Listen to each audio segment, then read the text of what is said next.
Kamera ready, sound ready, 3, 2, 1, action. Assalamualaikum warahmatullahi wabarakatuh. Selamat datang di podcast Two Buddies bertema Suara Sejarah Indonesia. Pada podcast kali ini kita akan membahas dua masa penting bagi sejarah bangsa Indonesia, yaitu Orde Baru ke era Reformasi. Bersama saya di sini Aura sebagai host dan di sebelah saya ada narasumber kita bernama Wulan. Halo Kak Wulan. Halo Aura. Nah, halo juga Sobat Manda dan pendengar setiap podcast ini. Senang sekali bisa berbagi pengetahuan tentang momen penting dalam perjalanan sejarah Indonesia. Oke Kak Wulan, sebelum kita masuk lebih dalam nih, kira-kira bisa dijelaskan nggak sih ke Sobat Manda sekalian, kira-kira kapan sih dimulainya era Orde Baru ini? Tentu Kak Aura. Nah, Orde Baru resmi dimulai pada peristiwa Super Semar tahun 1966 dan periode ini berlangsung selama 32 tahun, tentunya sampai tahun 1998 ketika terjadi krisis multidimensi yang mengharuskan Soekarno untuk mundur dan memulai era reformasi. Oke, kalau bisa boleh dijelaskan secara lebih detail nih, apa sih peristiwa Super Semar itu? Nah, peristiwa Super Semar 1966 merupakan keluarnya surat perintah 11 Maret yang ditandatangani oleh Presiden Soekarno untuk memberikan mandat kepada Lejen Soeharto agar mengambil alih kekuasaan untuk mengubah Orde Lama ke Orde Baru. Oke, kalau terbelakangnya tuh bisa dijelasin juga nggak nih Kak Wulan?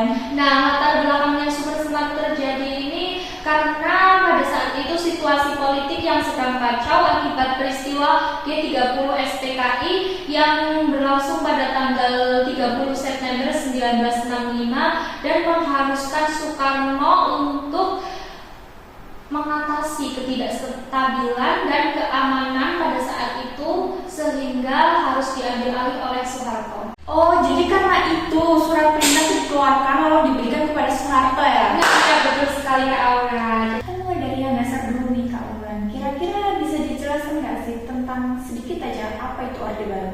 Tentu Kak Aura, Orde Baru adalah periode pemerintahan di Indonesia yang dimulai sejak tahun 1966 setelah jatuhnya Presiden Soekarno dan dipimpin oleh Presiden Soeharto berlangsung selama sampai kurang lebih 1998. Nah, fokus utama Orde Baru adalah menjaga stabilitas politik dan pertumbuhan ekonomi, tapi seringkali juga dengan cara yang otoriter.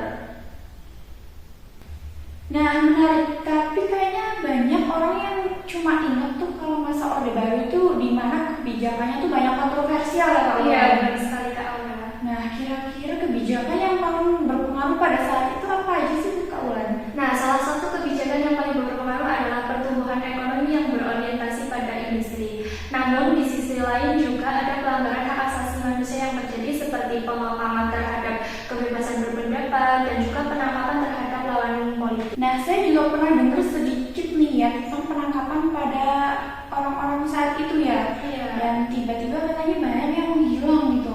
Jadi gimana sih era reformasi ini bisa membawa perubahan besar seperti yang kita alami sampai saat ini? Nah, reformasi dimulai pada tahun 1998. Itu dipicu oleh krisis ekonomi dan ketidakpuasan masyarakat terhadap pemerintahan Soeharto. Banyak mahasiswa dan aktivitas yang turun jalan untuk menuntut reformasi politik dan ekonomi. Dan disitulah akhirnya Soeharto mengundurkan diri. Inilah awal yang menandai bahwa era baru sudah dimulai. Oke, jadi bisa dibilang reformasi ini tuh merupakan respon dari masyarakat pada saat itu terhadap berbagai masalah yang ada di era Orde Baru ya Kak Wulan? Tepat sekali, reformasi membawa banyak perubahan, termasuk desentralisasi kekuasaan, kebebasan pers, dan pemilihan umum yang lebih demokratis. Namun, tantangan tetap ada, seperti korupsi dan ketidakadilan sosial. Jadi nih Kak Wulan, kira-kira apa harapannya untuk generasi muda, terutama buat Sobat Manda yang lagi nonton podcast kita kali ini, dalam memahami sejarah Orde Baru ke era reformasi? Nah, saya berharap generasi muda bisa belajar dari sejarah ini agar tidak mengulangi kesalahan yang sama. Karena penting sekali untuk memahami dan dampak dari setiap kebijakan yang kita ambil, serta berperan aktif dalam menjaga demokrasi. Oke, terima kasih banyak kawan atas penjelasan yang sangat informatif. Semoga Sobat Manda dan para pendengar bisa mendapatkan banyak wawasan dari podcast kita kali ini. Terima kasih kembali Kak Aura, senang bisa berbagi wawasan dengan kalian semua. Oke, sampai jumpa di episode berikutnya. Jangan lupa untuk like, subscribe, dan share podcast ini kalau menurut kalian podcast ini bermanfaat. See you!